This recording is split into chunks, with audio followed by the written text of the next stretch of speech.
Bacaan dari Kisah Para Rasul. Pada waktu itu, Paulus membela diri di hadapan orang-orang Yahudi. Aku adalah orang Yahudi, lahir di Tarsus, di tanah Kilikia, tetapi dibesarkan di kota ini. Aku dididik dengan teliti di bawah pimpinan Gamaliel dalam hukum nenek moyang kita, sehingga aku menjadi seorang yang giat bekerja bagi Allah, sama seperti kamu semua pada waktu itu. Aku telah menganiaya pengikut-pengikut jalan Tuhan sampai mereka mati. Laki-laki dan perempuan kutangkap dan kuserahkan ke dalam penjara. Tetapi hal itu, baik imam agung maupun majelis tua-tua dapat memberi kesaksian.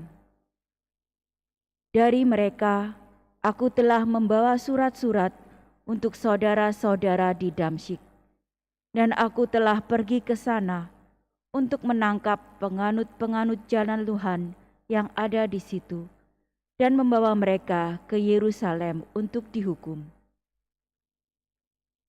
Tetapi dalam perjalananku ke sana, ketika aku sudah dekat Damsyik, yaitu waktu tengah hari, tiba-tiba memancarlah dari langit cahaya yang menyilaukan mengelilingi aku. Maka rebahlah aku ke tanah, dan aku mendengar suatu suara yang berkata kepadaku, "Saulus, Saulus, mengapakah engkau menganiaya aku?" Jawabku, "Siapakah engkau, Tuhan?" Katanya, "Akulah Yesus, orang Nazaret yang kau aniaya itu." Mereka yang menyertai aku memang melihat cahaya itu, tetapi suara Dia yang berkata kepadaku tidaklah mereka dengar.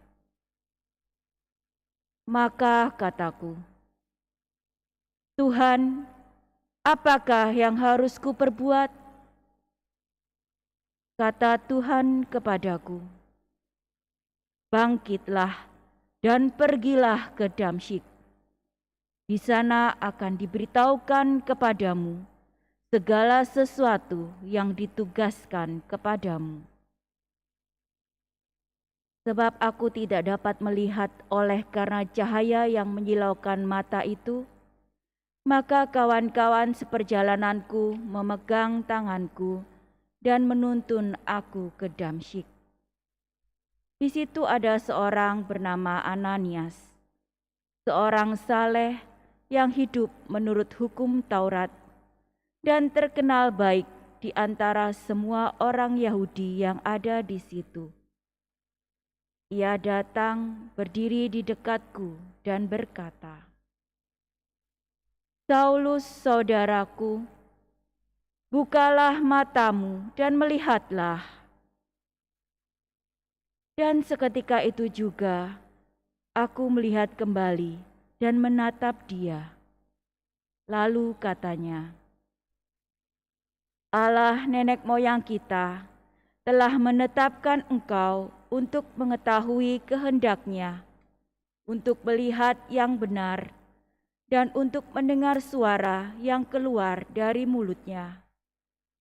Sebab engkau harus menjadi saksinya terhadap semua orang tentang apa yang kau lihat dan kau dengar. Sekarang, mengapa engkau masih ragu-ragu? Bangunlah, berilah dirimu dibaptis, dan berserulah kepada nama Tuhan, maka dosa-dosamu dihapuskan." Demikianlah sabda Tuhan. Syukur kepada Allah.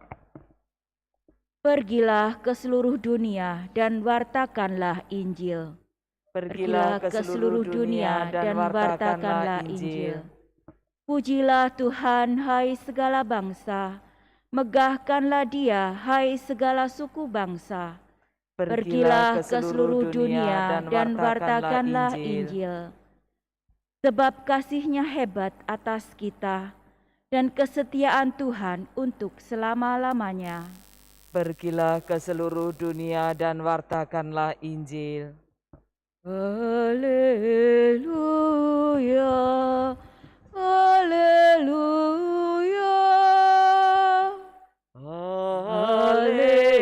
Haleluya, haleluya. Bukan kamu yang memilih aku, tetapi akulah yang memilih kamu. Aku telah menetapkan kamu, supaya kamu pergi dan menghasilkan buah, dan buahmu itu tetap. haleluya, haleluya.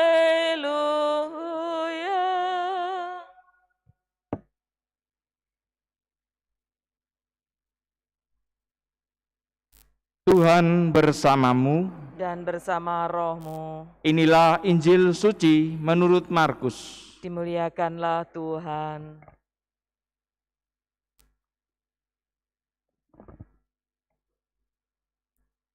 Sekali peristiwa, Yesus yang bangkit dari antara orang mati menampakkan diri kepada ke-11 murid dan berkata kepada mereka, "Pergilah ke seluruh dunia, beritakanlah Injil kepada segala makhluk. Siapa yang percaya dan dibaptis akan diselamatkan. Tetapi siapa yang tidak percaya akan dihukum." Tanda-tanda ini akan menyertai orang-orang yang percaya. Mereka akan mengusir setan-setan demi namaku. Mereka akan berbicara dalam bahasa-bahasa yang baru bagi mereka. Mereka akan memegang ular. Dan sekalipun minum racun maut, mereka tidak akan mendapat celaka.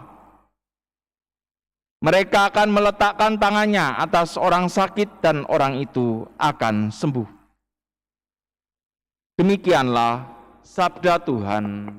Terpujilah Kristus.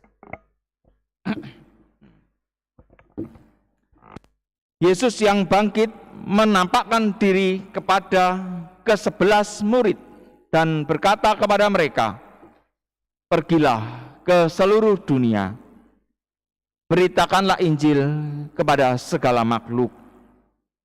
Saudara-saudari yang terkasih dalam Kristus, tujuan Yesus datang ke dunia adalah untuk menyelamatkan manusia yang telah berdosa.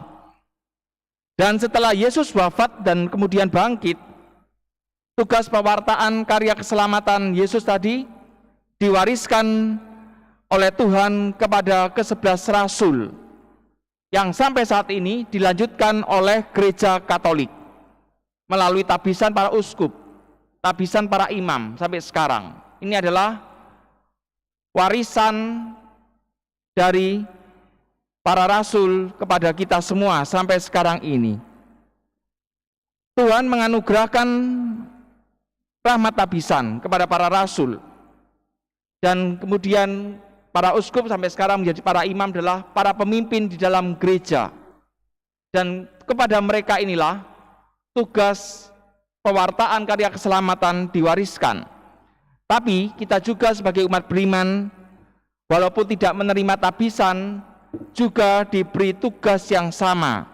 Tugas untuk menjadi pewarta karya keselamatan Allah kepada sesama. Caranya bagaimana? Adalah melalui kesaksian hidup kita. Apa yang kita lakukan, itulah yang menjadi kesaksian hidup kita. Dan juga yang kedua adalah pertobatan kita.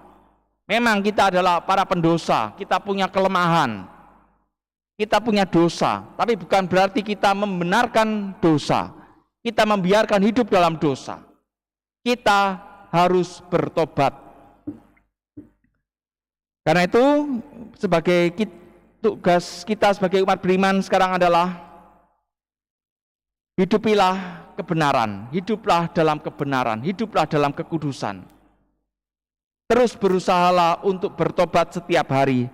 Dengan demikian, maka kita sebagai murid-murid Tuhan, anak-anak Allah, bisa menjadi pewarta-pewarta, menjadi utusan-utusan Tuhan yang terus mewartakan karya keselamatan Allah kepada sesama.